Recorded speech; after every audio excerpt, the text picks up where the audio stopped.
5-Minute Friday.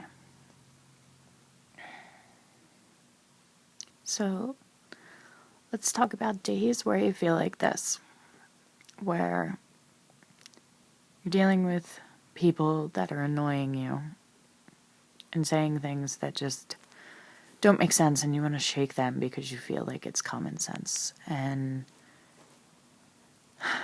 you're spending all your time and energy investing in something, in your new branding scheme, in a new marketing ploy, in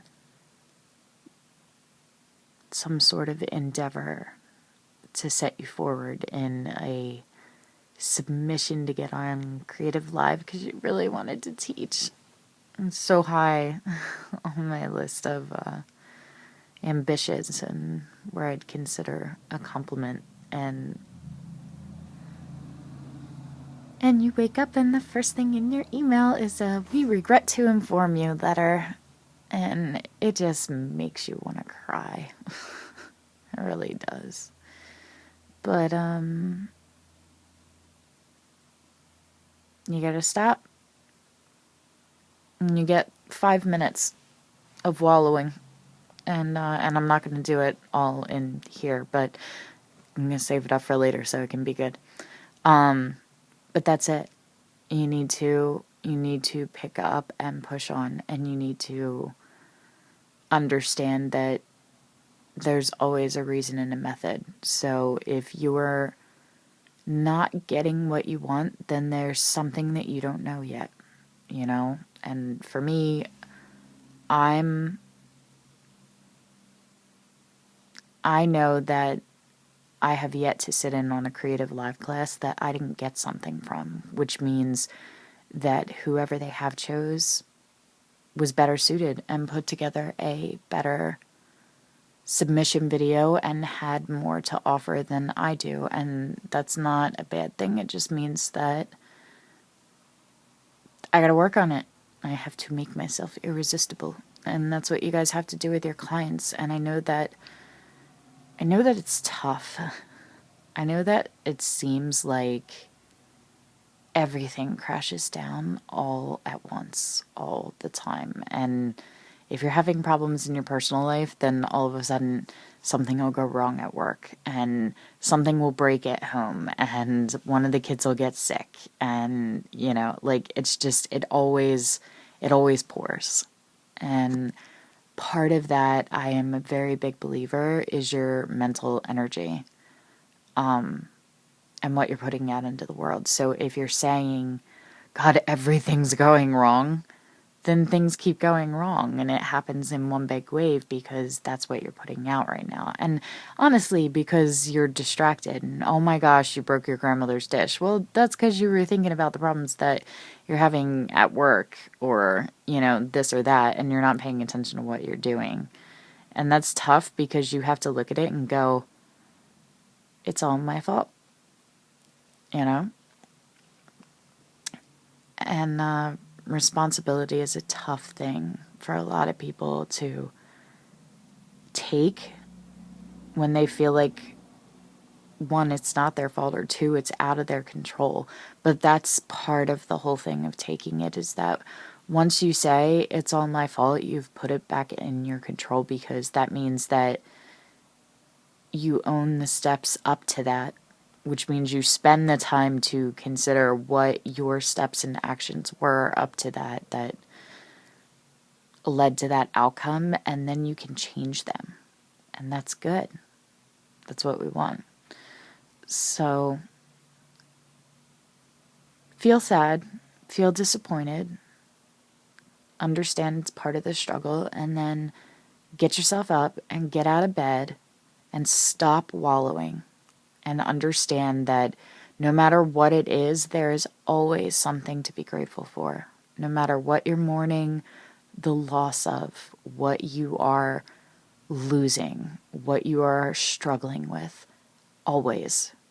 You can be grateful that you have your feet to put on the floor when you do stand up, and that there is clean water in your spigot, and that you have your health, and that you have family, and that you have time to do the things that are now not here, or the people that you're missing. And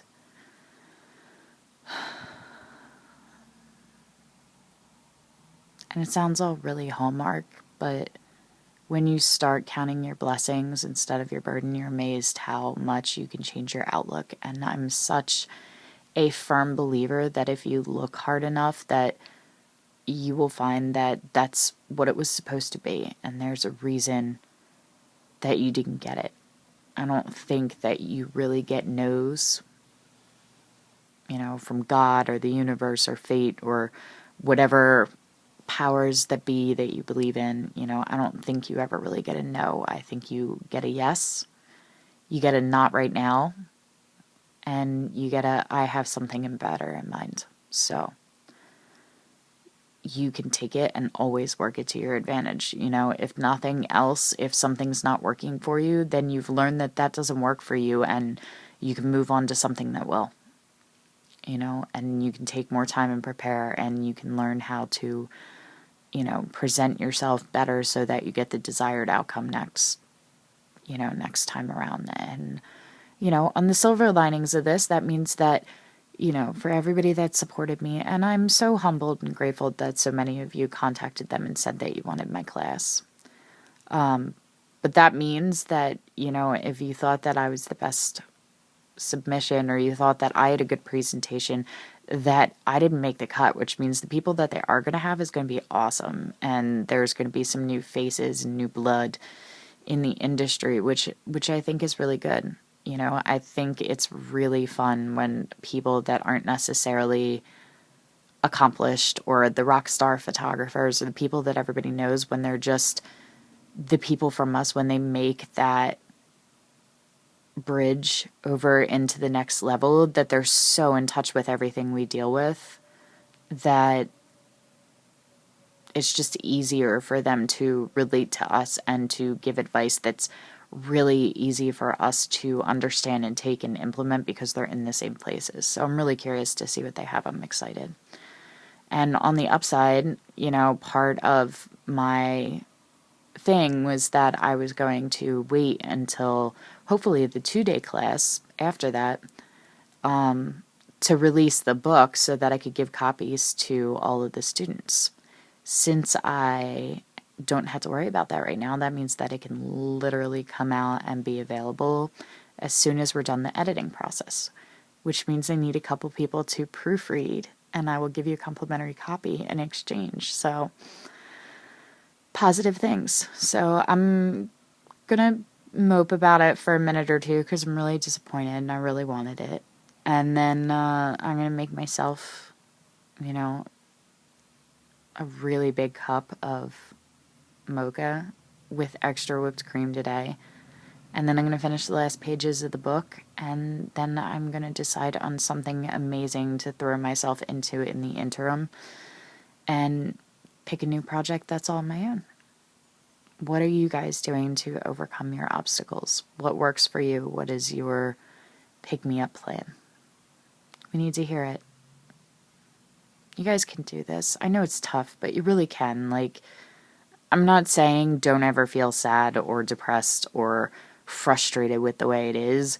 Just look at it and know it happens. There are bad days. No matter how good your life is, there are bad days. There are days where you're sick. There are days where you're sad. There are days where it seems like everything goes wrong and you don't want to get out of bed.